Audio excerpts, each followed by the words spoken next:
Viewers, welcome back to tasty kitchen treats. ఇవాల్టి వీడియోలో సగ్గుబియ్యం వడియాలు రెసిపీ చూపిస్తానండి. ఇవి చాలా క్విక్గా ఇంకా ఈజీగా 2 డేస్లోనే ఇంట్లోనే ప్రిపేర్ చేసుకోవచ్చు.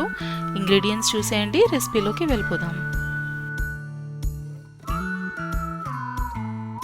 ఈ రెసిపీ కోసం నేను ఒక గ్లాస్ సగ్గుబియ్యం తీసుకుంటున్నానండి. అంటే ఇది 250 గ్రాములు ఉంటుంది.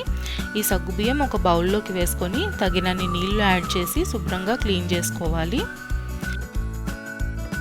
ఇలా క్లీన్ చేసుకున్న సగ్గుబియ్యంలోకి ఒక గ్లాస్కి 2 గ్లాసులు చొప్పున వాటర్ యాడ్ చేసుకొని మూత పెట్టేసి 4 నుండి 6 గంటలు లేదంటే ఒక ఓవర్ నైట్ సగ్గుబియ్యాన్ని నానబెట్టుకోవాలి. సో నేను ఒక రాత్రంతా ఇలా నానబెట్టానండి. మార్నింగ్కి చూసారా వాటర్ అంతా కూడా పీల్చుకొని చక్కగా నానిపోయింది. ఒకవేళ మీకు ఈ ఎక్సెస్ వాటర్ కొంచెం ఎక్కువ ఉన్నట్టయితే మీరు ఆ వాటర్ని రిమూవ్ చేసేయచ్చు. అలాగే ఒక సగ్గుబియ్యాన్ని ఇలా ప్రెస్ చేసి చూడండి, చూసారా నీట్గా మ్యాష్ అయిపోయింది. ఇలా నానితే సరిపోతుంది. ఇప్పుడు మనం పచ్చిమిర్చి పేస్ట్ని ప్రిపేర్ చేసుకుందామండి. సో నేను కలర్ కోసమని కొద్దిగా పండిన మిర్చీలను యూజ్ చేస్తున్నాను. మీరు గ్రీన్ కలర్ మిర్చీలను కూడా యూజ్ చేసుకోవచ్చు. సో ఇవి కొద్దిగా దంచుకొని లేదంటే మిక్సీలో వేసుకొని పేస్ట్ లాగా ప్రిపేర్ చేసుకొని పక్కన పెట్టుకోవాలి.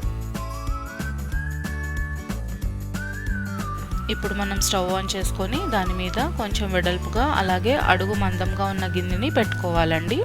సో మనం ఒక గ్లాస్ సగ్గుబియ్యానికి 4.5 గ్లాసులు వాటర్ని యాడ్ చేసుకోవాలి. సో ఈ నీళ్లు బాగా మరిగిన తర్వాత ఇందులోకి మనకి రుచికి సరిపడా ఉప్పుని యాడ్ చేసుకొని కలుపుకోవాలి. ఒకసారి సాల్ట్ చెక్ చేసుకొని మనం నానబెట్టుకున్న సగ్గుబియ్యం అంతా కూడా ఈ మరుగుతున్న నీటిలోకి వేసుకోవాలి.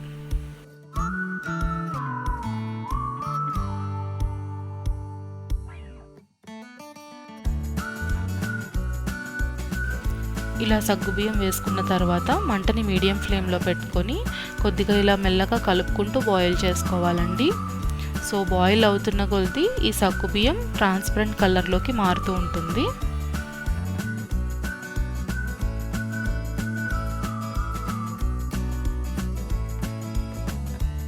ఇలా ఒక 5 మినిట్స్ బాయిల్ చేసుకున్న తర్వాత ఇందులోకి ఒక స్పూన్ జీలకర్ర అలాగే మనం చేసి పెట్టుకున్న పచ్చిమిర్చి పేస్ట్ని కూడా యాడ్ చేసుకొని కలుపుకోవాలి.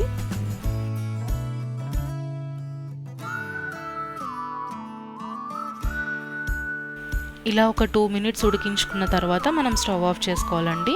ఇది కొంచెం పల్చగా ఉన్నప్పుడే మనం ఆఫ్ చేసుకోవాలండి.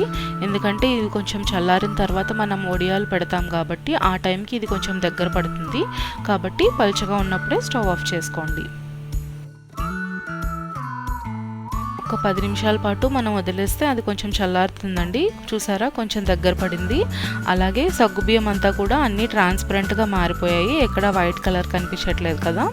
సో ఇప్పుడు మనం దీన్ని వడియాల కింద పెట్టుకోవాలి. సో ఇలా కొంచెం థిక్గా ఉన్న పాలిథిన్ కవర్స్ని మనం కట్ చేసుకొని ఎండ బాగా తగిలే చోట ఇలా స్టిక్ చేసుకోండి, లేదంటే ఎడ్జెస్లో ఏదైనా బరువు పెట్టుకోండి.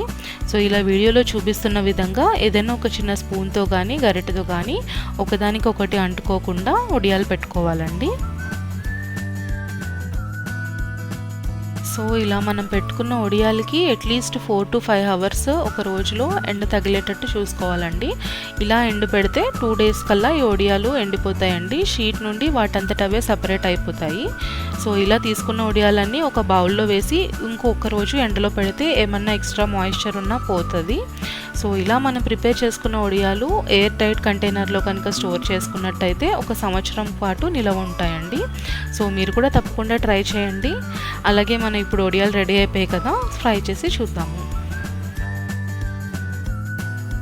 ఇలా ఆయిల్ కొంచెం హీట్ అయిన తర్వాత వడియాలు వేసి ఒక 10 సెకండ్స్ పాటు వేయించుకుంటే సరిపోతుందండి. చూసారా ఎంత బాగా పొంగాయో. టేస్ట్ కూడా చాలా బాగుంటుందండి. మీరు కూడా తప్పకుండా ట్రై చేయండి.